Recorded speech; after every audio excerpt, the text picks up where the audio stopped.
There's no other movement that's against the existence of a particular country. I mean, how do we overcome that desire for acceptance, that willingness to give up a piece of yourself to get in with the cool crowd? Jews are not conforming to those cultures, and people find that threatening. There's something going on here. Yeah. If I had to name one person whose voice I have found to be the most impactful in challenging my assumptions and revealing deep truths about contemporary anti-Jew bigotry, it is undoubtedly my guest today. Her literary contributions to the Jewish world are twofold, as she celebrates our rich history through her unique brand of time-traveling Jewish fiction and enlightens us through her clarion nonfiction dissections of the anti-Jew biases embedded throughout our society. She's a mom, she's obsessed with Yiddish, and she's a quiz bowl phenom. Ladies and gentlemen, the perspicacious Dara Horn. Thank you so much for having me. Thank you for being here. I'm really excited to have you here today. Quiz Bowl, that was a deep cut. Right? I have great Very research. impressed, Yep. very impressed. Shout out to Samantha, the research associate. She finds it all.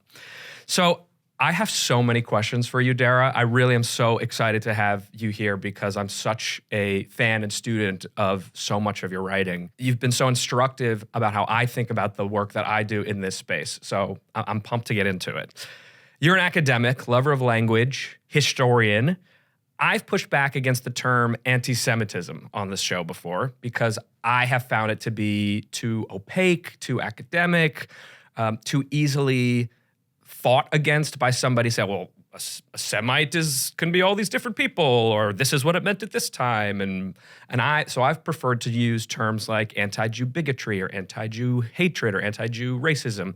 What's your take on that? Well, I mean, you're correct because the term anti-Semitism was deliberately created to do exactly what you described, is to legitimize and, turn this into a scholastic enterprise, an academic enterprise. This is a term from the 1870s, and it was replacing previous term, which was Jew hatred, which, that was like, that looked too lowbrow. And so then this was a German journalist named Wilhelm Marr, who popularized this term as anti-Semitism, was basically exactly for what you say, to make it sound scholarly and scientific, because of the new science of race, right? In the 19th century, this was like, we're shifting away from, the lowbrow, religious bigotry to the super high-minded, science-based race bigotry, right? And that's what this is. So this what? Is a very old game. Why are we doing his job for him? Exactly. Well, I mean, this is part of living in a non-Jewish society. You're trapped with the language that society is using, which is not always true in Jewish communities, but certainly true in the community in the United States.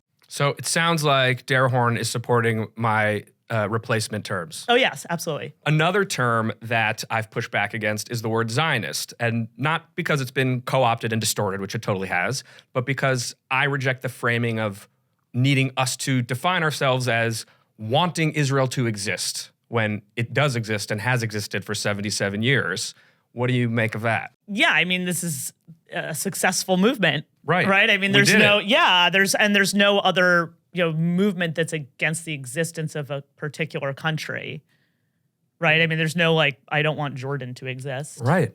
Even though Jordan's formed in pretty much the same way. There's all these countries that are formed through the partitions of empires, in the 20th century, right? I mean, there's no, I don't want to, I'm an anti-Pakistan.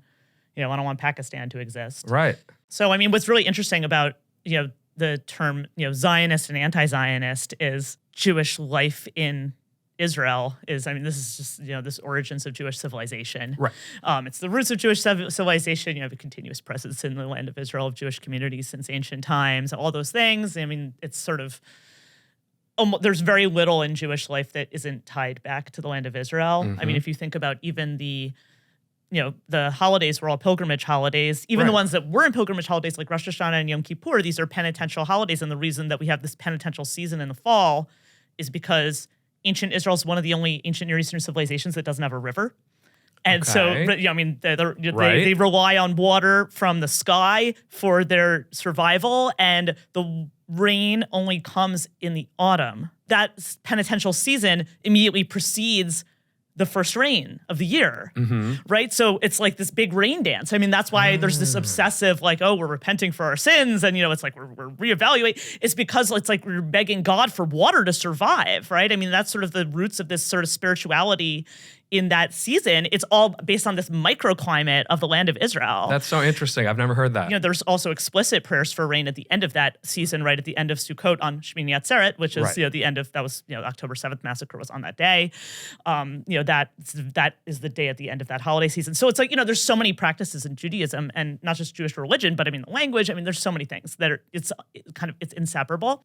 Zionism as a modern political movement, it emerges at the same time as all of the other national movements around Right. the world, right? In the 19th, They all sort of early 20th inspire century. one another. Yeah, I mean, this is like, it's a period when empires are crumbling and there's this opportunity for these national movements to emerge. And so, that is very typical.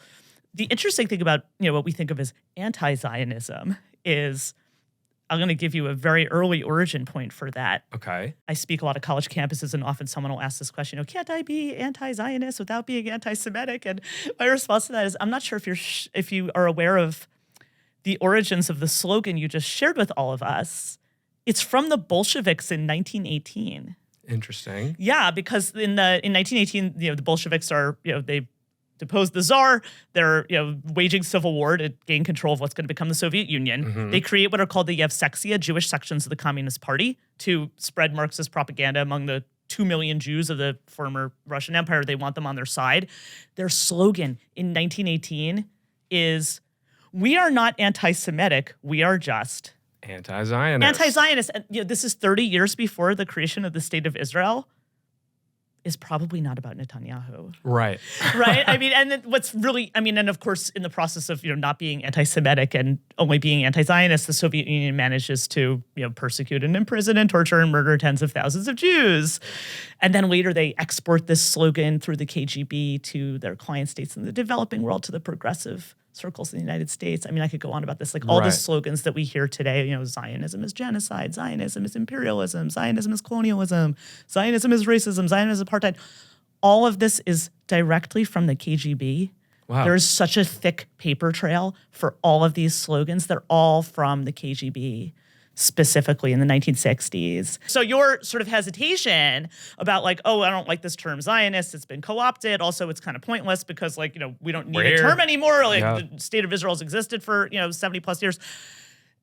It's more than that, because clearly. the reason that you have this issue is because this is part of this like broader movement by tyrannical societies to eliminate Jewish collective existence. Wow.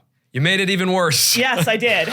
Okay, so I'm a prophet of doom. That's what I do. Speaking of, super fun. Let's get into your book, People Love Dead Jews. Yeah, it's so fun, right? Speaking of doom, I have spoken about this book on this show many times. So many important concepts. We're going to get into a bunch of them. Basically, the thesis is everyone is fascinated about how Jews die, but nobody seems to care much about how we live. How much does that concept alone drive your work, not just in this book, but in general? In my career not that long ago, just in 2018. Okay. Because prior to that, my first book came out in 2002. I mean, I've been publishing books for a long time. Mm-hmm. And all my books are about Jewish life, Jewish culture. Yeah, we're going to get into a bunch of those later. Yeah, and I always avoided this topic of writing about anti-Semitism, and also really avoided. I mean, I never was writing about the Holocaust. I just that's actually quite a lot to avoid when you're a person like me who, I have a PhD in Hebrew and Yiddish literature. Right. And so it came from this sort of frustration I had as a Yiddish scholar, sort of seeing how there was this huge emphasis on Holocaust fiction and Holocaust stories. It's like, if you type into Netflix, I'm looking, for something Jewish, like you're going to get. It's all Holocaust movies. Yeah, and it was sort of like, I had noticed this. And my response to this was to avoid it because I was so annoyed by it, right? And I was, spent my whole career trying to build Jewish culture and civilization. Yeah. I cared about this so much that, with my previous books, when I would do a book event, at a bookstore or something, I would often ask the people at the bookstore, how many people here can name 4 concentration camps? And that's, something a lot of people in Barnes & Noble can do. I would then ask those same people, how many people here can name 4 Yiddish writers? Right. Yeah. Well, which is remarkable because 85% of the people murdered in the Holocaust are Yiddish speakers. This is a famously literary civilization. So I'm basically asking that question, why do we care so much how these people died if we don't care at all how they lived? There's something deeper than that, though. And I started thinking about this in 2018. an editor at Smithsonian Magazine approached me and asked me to do a long piece for them about Anne Frank. Okay. And I got this request, and I was just overwhelmed with dread because I was just thinking like, wow, I really don't feel like writing some like long pious essay about Anne Frank that's going to be distributed in doctors' offices across America because, that's what happens to Smithsonian Magazine. Right. I was thinking about this, and I was like, this is interesting. Why don't I want to write about this? Mm-hmm. And that was when I remembered a news story I had read, this again in 2018, about something that had happened at the Anne Frank Museum in Amsterdam. And I know you've read the book, and so you sort of already know this story. Yeah, that's I was going to ask you about it anyway. Yeah. So let's get to it. Yeah. So, this was a news story again in 2018. It was about a young Jewish man who was working at the Anne Frank Museum in Amsterdam, and the museum would not allow him to wear his yarmulke to work. They made him hide it under a baseball hat. He appealed this decision to the board of the museum. The board of the museum then deliberated for 6 months and then finally relented and let this guy wear his yarmulke to work. And I had just, I had read this news story and I thought, 6 months is a really long time. Really long time. For the Anne Frank Museum to wonder about, whether or not it was a good idea to force a Jew into hiding. Right. And that's when I just started thinking like, there's something going on here. Yeah. Right? Because, then I remember thinking about that news story and thinking like, did this really happen? Did I dream it? Because it was so nuts, right? Unbelievable. And then, I went and looked it up online and, I didn't dream it, but also something equally stupid had happened in the same museum. Right. 6 months earlier, 2017, they had, visitors had noticed something weird about the audio guide in that museum. It's a big international museum. They've got, 10 languages for their audio guide. And it says English, and there's a British flag, Francais, French flag, Espanol, Spanish flag, Hebrew, no flag. And I'm just thinking, these are PR mishaps, but they're not mistakes. Right. And that's when I started thinking, I've been avoiding this topic for so long. I'm just going to dive into this and see where it takes me. And, oh, wow, took me around the world. Yeah. And ended up in a very different place from where I thought I would be. Speaking of Anne Frank, why aren't Jews in control of Jewish history? This story is told very differently in Jewish languages. Which story? The story of Jewish history and Jewish life and Jewish history. I'm going to give one simple example of this. So in English, we call the extermination of 6 million Jews in Europe during World War II The Holocaust. Mm-hmm. That's like the Latin term for the Hebrew term olah, which was a burnt offering that was offered up in the temple. While the term is from this temple ritual, it's from this Christian interpretation of there's this sacrifice of the innocent for our sins, right? I mean, this is a very Christian idea, right? That there's like, a Jew is tortured and killed for your sins. Right. So that's the term, the origins of the term. It's like really very disturbing if you think about it. Yeah. Do you know the Yiddish word for the Holocaust? No, I don't. I mean, I know Shoah. So Shoah is in Hebrew, which Right. means, an atrocity.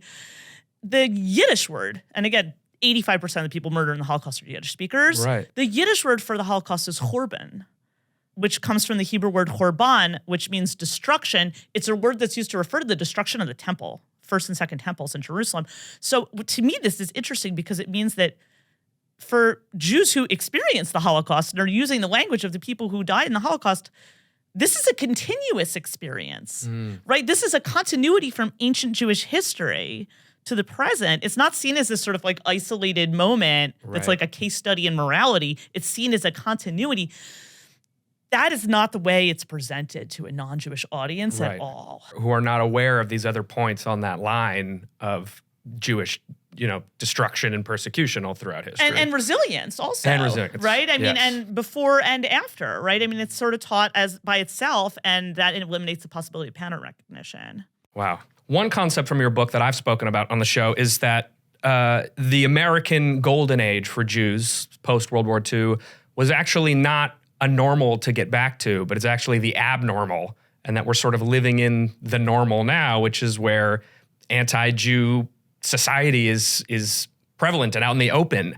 Do you still feel that way? There's this very deep belief in America as an exception to Jewish history. That this is the one place where everything's going to be different This and going to is be totally safe different from and- everything else. And, there's, we could talk about the merits of that idea, but the way that American Jews think about that idea, it's more like a belief than Right. sort There's a little bit of measure. idealism in there. Yeah, I mean, and so and what's interesting to me about it is that because it's treated like that kind of a belief, and it is true that American Jewish life is dramatically better than Jewish life in 99.9% of other points in Jewish history, and I mean, on the other hand, the bar's on the floor. Right.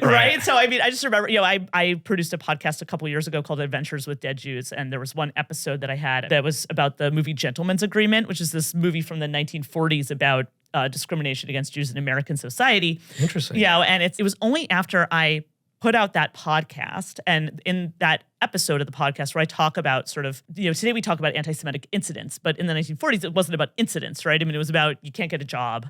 Right. You can't stay in a hotel. It was part of the culture. You can't stay in a hotel. You can't rent an apartment.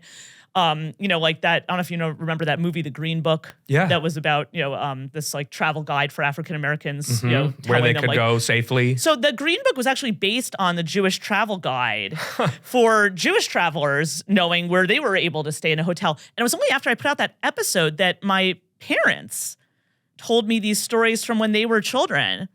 About, I remember my mother telling me she went to some kind of summer program in the Hamptons, and they had a visiting day for parents, and her parents couldn't come because there was nowhere for them to stay. Whoa. Like there was no hotel where they could stay. And them. The closest place that would take them was like an hour away. And it was like, I've lived with my parents my whole life, right? I mean, it's like it was like, you didn't even talk about it. It's not just your parents who don't talk about it. I mean, no one talks about it. No one talks about it. I mean, and now, there's an older generation that, there aren't a lot of people who have those memories. Yeah. But, that's not that long ago. No. Yeah. Has the Trump administration's recent very strong stance against anti-Semitism in the last couple of weeks, do you think, move the needle for you at all in terms of your feelings about American Jewry and safety?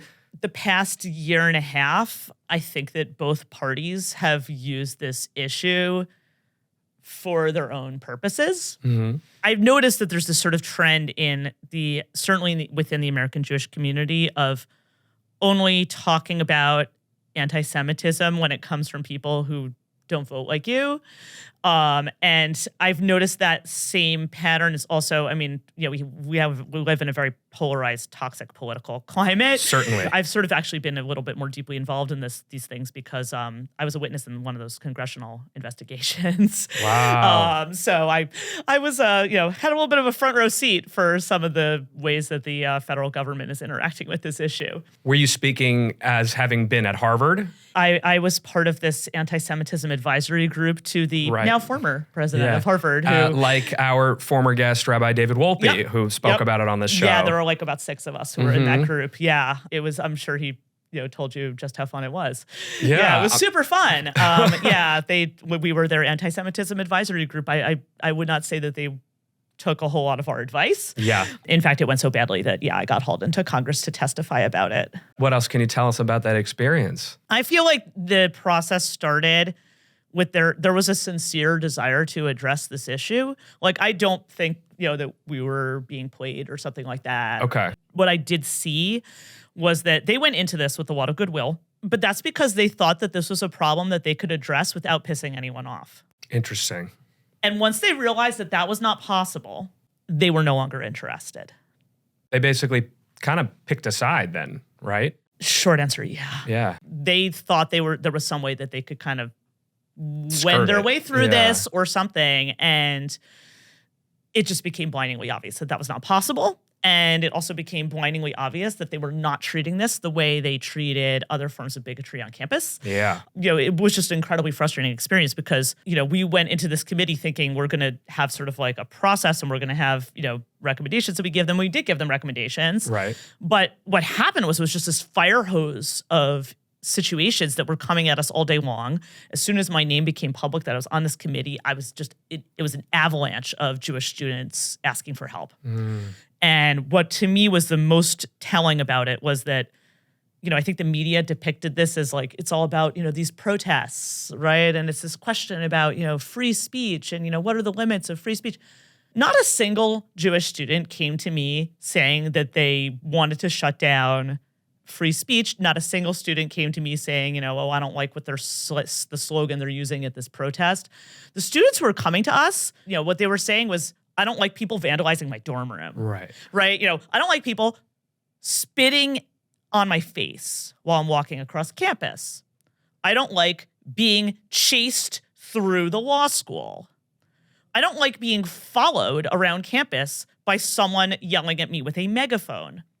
I don't like being thrown out of class by my professor for being Israeli. Yeah. There are students who are like, I don't eat in the dining halls anymore because there are people waiting for me in the dining hall. They wait outside my dorm room. They're waiting for me in the dining hall. And then it's like, haven't you reported this? And they're like, the person that I would have reported it to was the person who's waiting for me in the dining hall. I mean, this is harassment. I mean, this is not like criminal harassment. In a lot of cases, Title VI violations. Like, it was very obvious.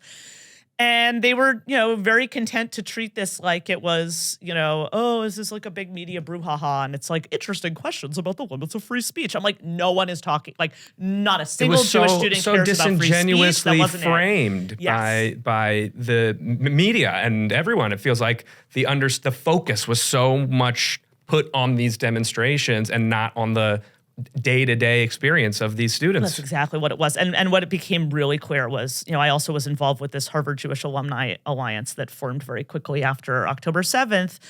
And there was a group of people in that alumni group that did an audit of everything Harvard has been teaching about Jews in Israel in recent years. And when you look at that audit, it's like, there's a much deeper problem here. This is not about like, there's some students who are, having fun with their activism or whatever. Like, they're teaching this stuff. Yeah. They're teaching it. That's not a problem that I think you can solve through legislation. I think that that's a deeper cultural challenge. Okay, so getting back into your book, To People Love Dead Jews, another concept I want to talk about.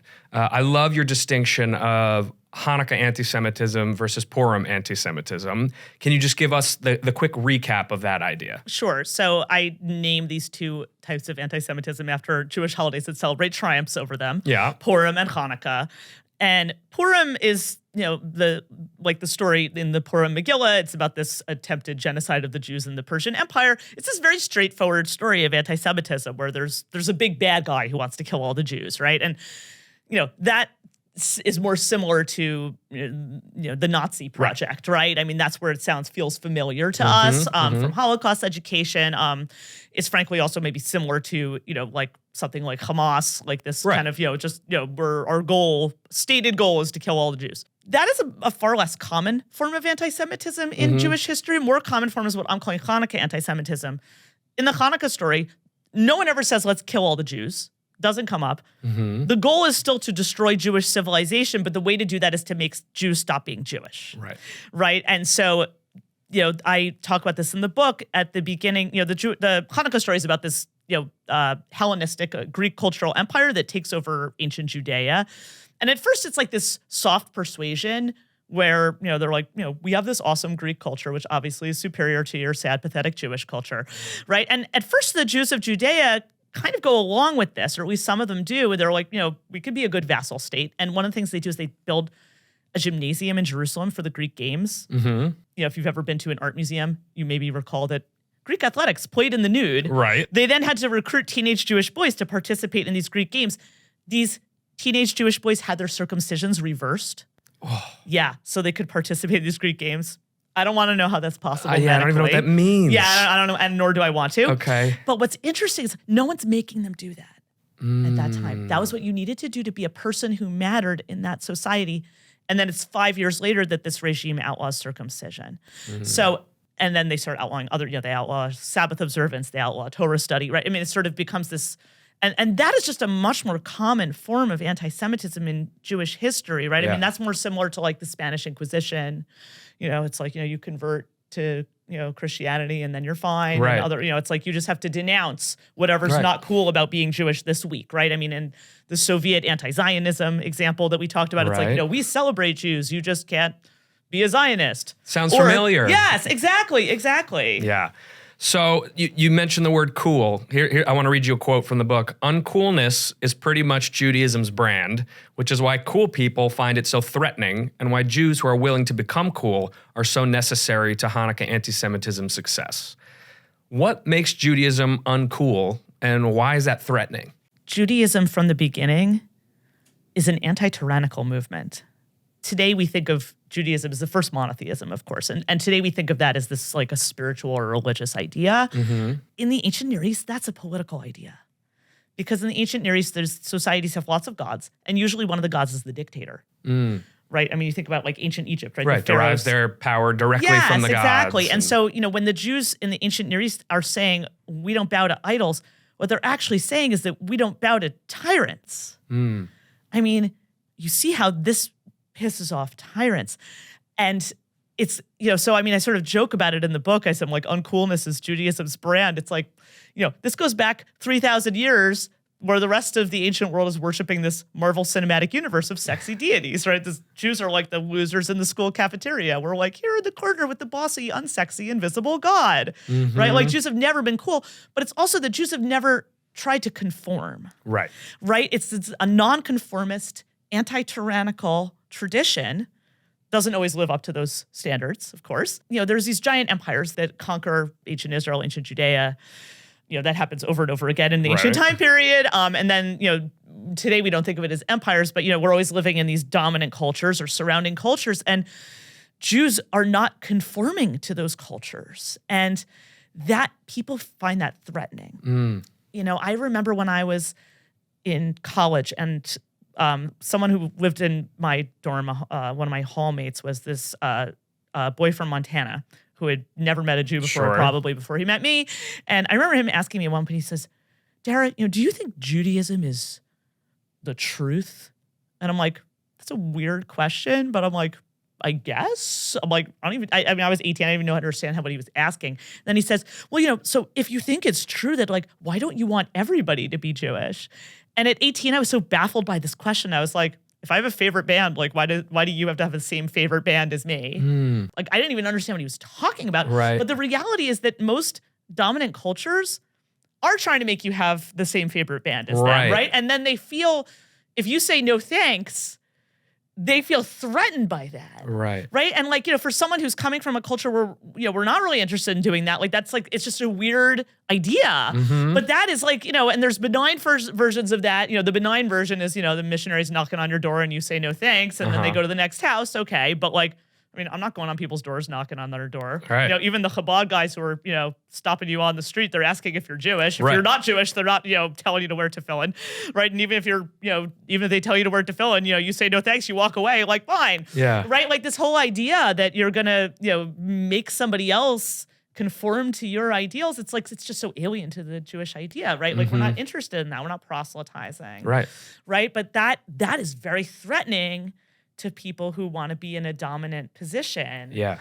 How do we overcome as a Jewish community? I mean, it's a human question, but in terms of the Jewish community, how do we overcome that desire for acceptance, that willingness to give up a piece of yourself to get in with the cool crowd? I think young people struggle with this especially because they're not thinking long-term enough.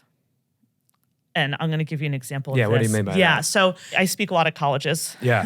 And I remember one college where I spoke and I was talking to a Jewish student there and she told me that, she was, one of her classes, there was a student in the class who's making anti-Semitic comments in class and the professor's not pushing back at all. He's like, oh, it's an interesting perspective. And she told me, she says, I could have said something, but I didn't because I thought, and this is a step beyond like, I don't want to be, I'm about being cool. This is also about not just not being cool, but not wanting to be attacked. Right, safety. Right, safety. So this is like a few steps past not wanting to be cool, right? She's like, I could have said something, but I knew that if I said something, it like few steps beyond uncool. She's like, I was going to be attacked. I was going to be, maybe targeted, right? I was going to be doxxed. I was going to be ostracized on campus. I was going to be pilloried online. And then she said to me, but I wish I had said something. I wish I had said something.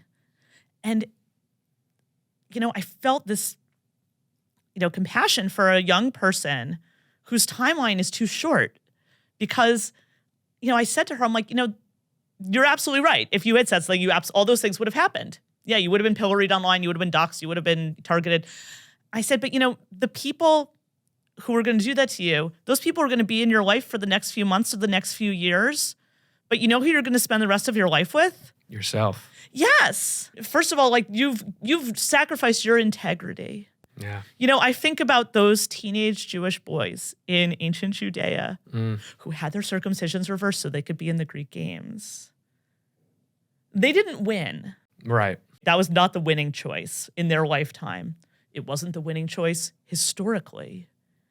Because today we're celebrating Hanukkah and nobody's having Greek games. You know, maybe you can talk about the Olympics, but, you know, nobody's performing nude and sacrificing to Zeus in the Olympics today. So, yeah, that culture's gone. And it applies, I feel like, to all of the eras where Jews have sort of had a choice to make. Am I going to stick to who I am, or am I going to try to hide and sacrifice part of my Judaism? And those people are never, you know, thought of fondly throughout history, yet people keep doing it. But it's also like you've also lost an opportunity to find out who is actually on your side. Because when you do speak out about these things, yeah, you'll lose some of your so-called friends, but you'll also discover a whole lot of new friends who are all the people who are like sitting around waiting for somebody to say something. Yeah. Like it turns out that like she's not the only person in that room who had that thought. Exactly. Yeah. And like what I've discovered also, I mean, we are very fortunate in this country. Like there is so much more ignorance than malice. Yeah. People like, just don't know. Yes, people don't know anything. And there's just like, and there are a lot of people with a lot of goodwill who, you know, want to be good allies, so to speak, and really don't know how. You know, this is an opportunity. And, you know, you can't live your life without integrity, right? I mean, it would be like, you know, for people in the LGBTQ community, it's like, you know, are you going to live your life in the closet? Yeah. Right? I mean, it's a similar choice. We talk about all these ideas on this show a lot. This is very important stuff to me. So we touched on it earlier, but we didn't dive in. Now I do want to dive in, talking about Holocaust education. You wrote an amazing article for The Atlantic about how it's failing us.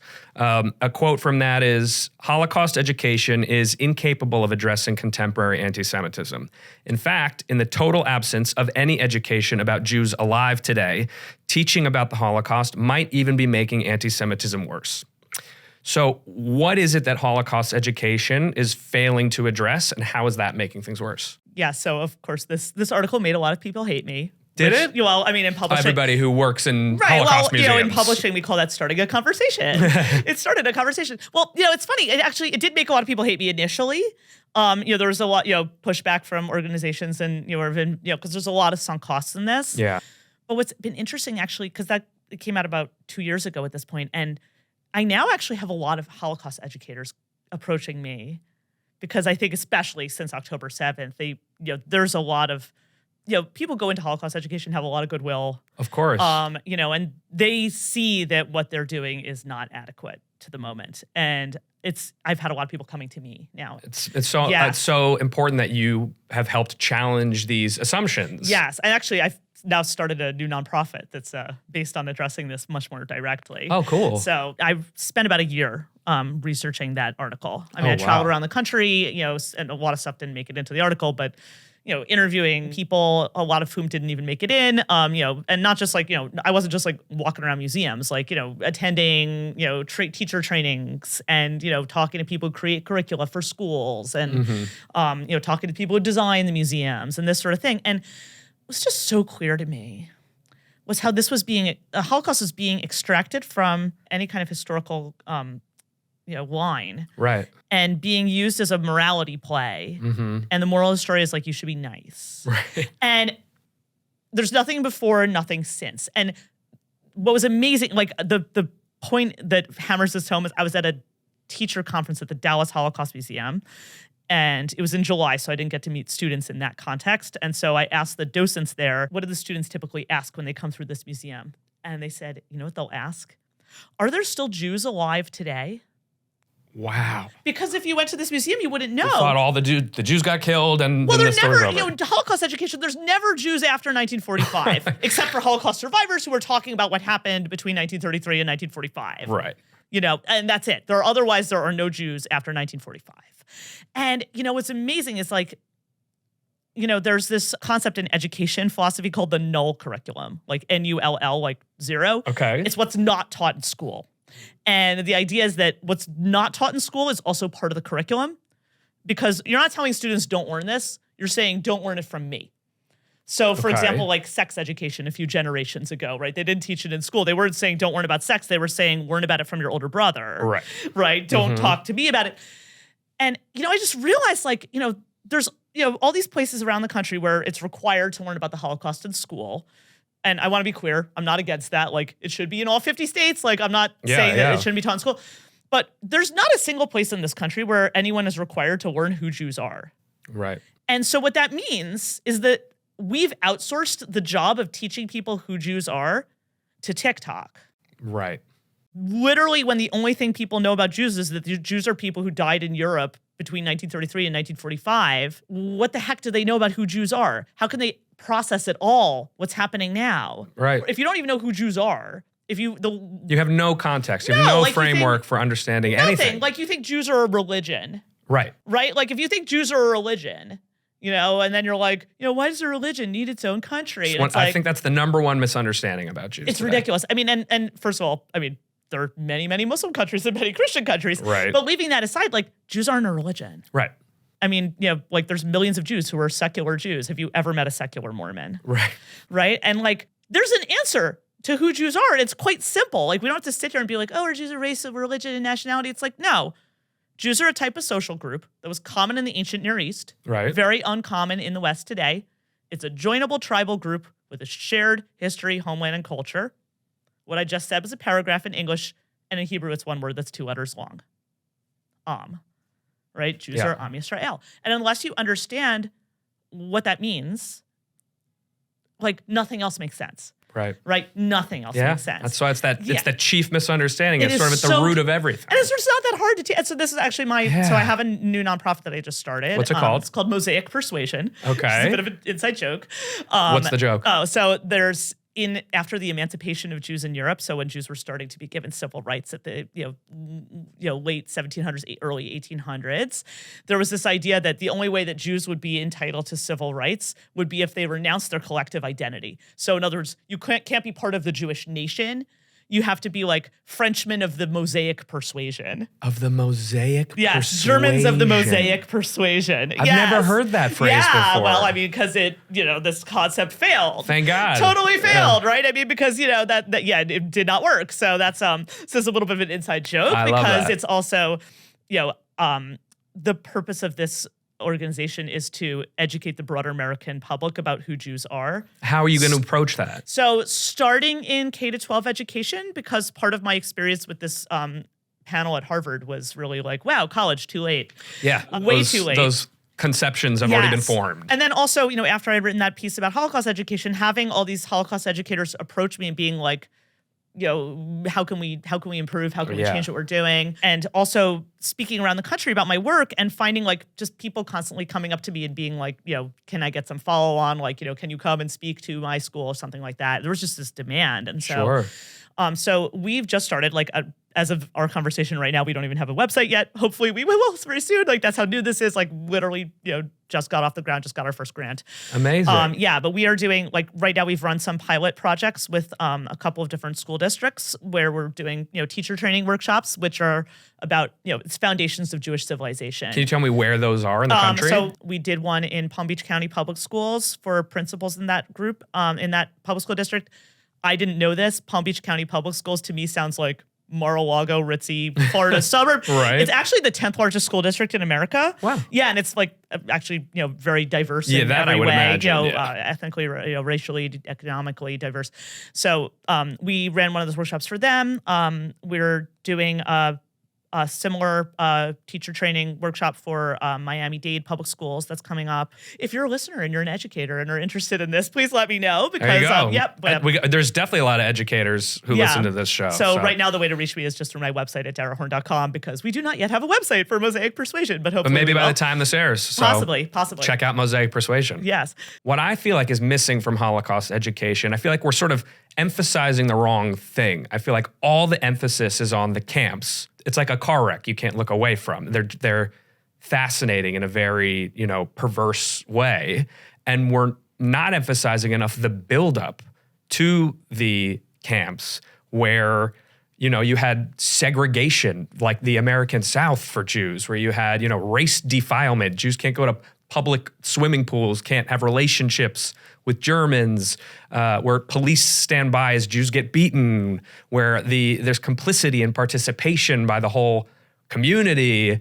I feel like that is what people need to engage with. Those are like everyday human things that other people can have a connection to in a very, thought-provoking, painful way. Where is all that? And what do you think of that take? I think the problem is much bigger than that. I think that there's, again, this is sort of seen as this is like a thing that sort of like came down from the sky in 1933, and then went away in 1945. All the things that you described about, these social segregation and, this legalized discrimination, all of that was true in Europe for like centuries. Right. For Jews. Centuries. It was true in the Islamic world for centuries. That Jews have this, segregate. It was like, like a Jim Crow kind of status in the Islamic world.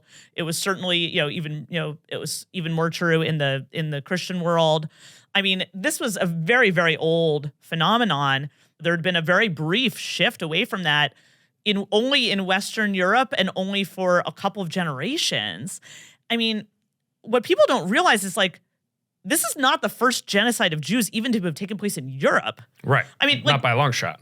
20 years earlier, in the 1920s, there are 150,000 Jews murdered in what's now Ukraine in an explicit attempt at genocide.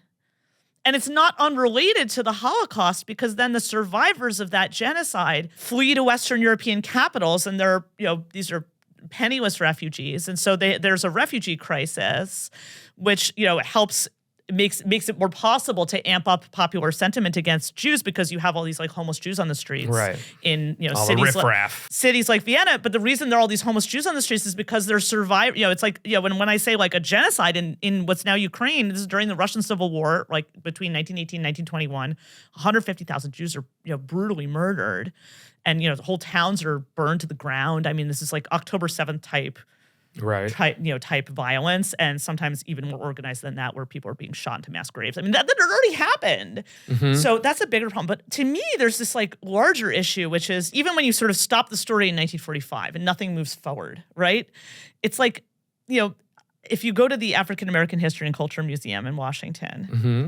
You don't come out of this exhibit about American slavery and then, enslavements around the world, which is right. And then, it's like, there's an interactive, panel about, human trafficking today still exists. Right. What are you doing to be an upstander to fight human trafficking? It's like, no, it's like that museum doesn't stop in 1865. It doesn't even stop in 1965. Right. I think it'd be different if it was like, this is the slavery museum, right? Like I would maybe expect that it would end at the end of slavery. When you're going to a Holocaust museum, it's not necessarily a Jewish history museum, right? It's focused on a specific moment. Which would be okay if there were Jewish history museums. There's one in Philadelphia. Yes, there is. Yes, the Weitzman. So I'm stepping away from it for a moment while I'm working on this nonprofit, but I was a creative advisor to the Weitzman Museum in Philadelphia. We've had Stuart Weitzman on this show. Yeah. So that's a great example of a museum that's really trying to tell a different kind of story. But even, the story of American Jewish history is like, frankly, it's kind of small, right, compared to the sort of like broad scope of Jewish history.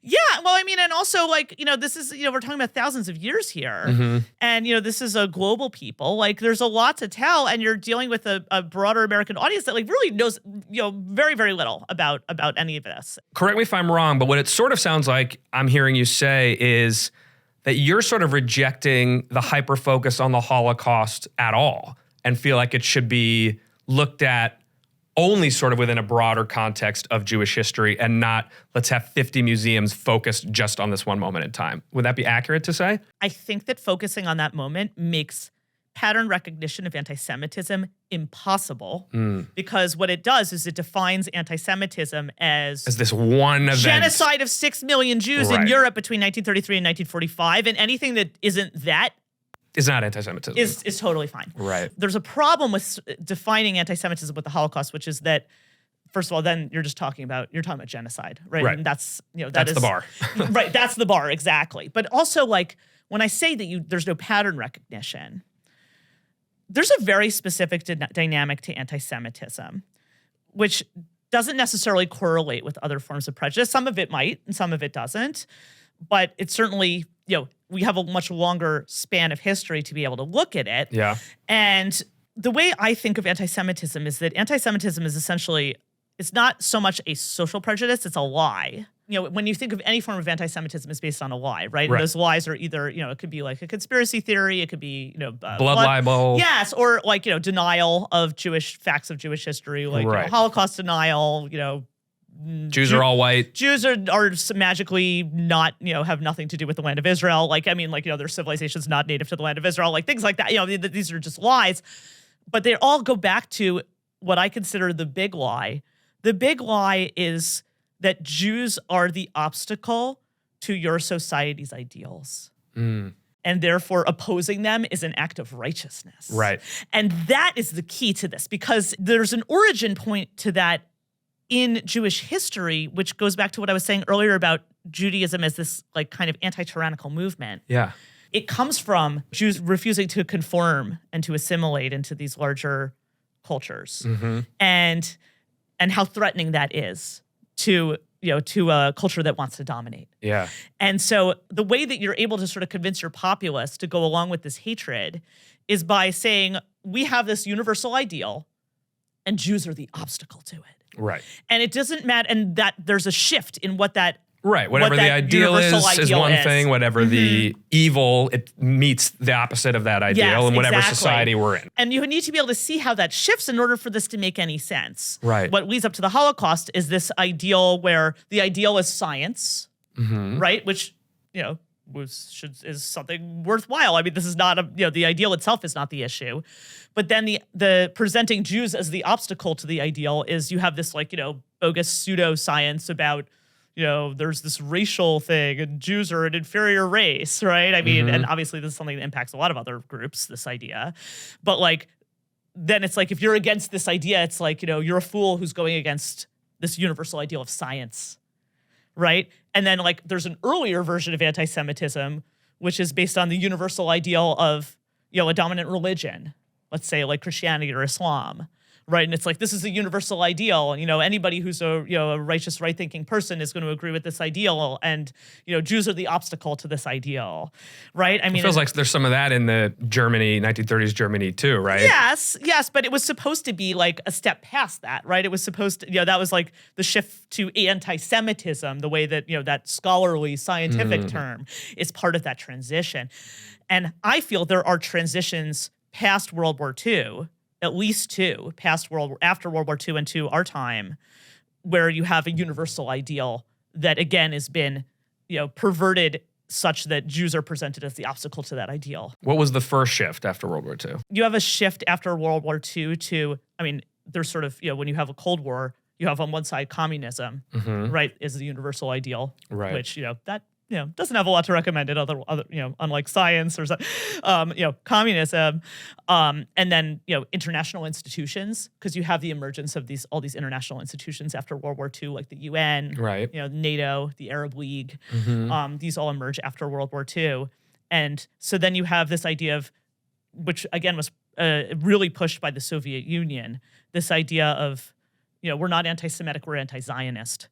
Right, because this racist thing of hating Jews because they're an inferior race, that was we're above that. We're above that. Right. We are enlightened, and what we really believe is that Jews are a source of evil because they're Zionists, right? And this idea that the creation of the state of Israel is this horror to the world, which objectively makes no sense at all, because it's literally, this is how hundreds of countries were created after World War II, was through these partitions. Right.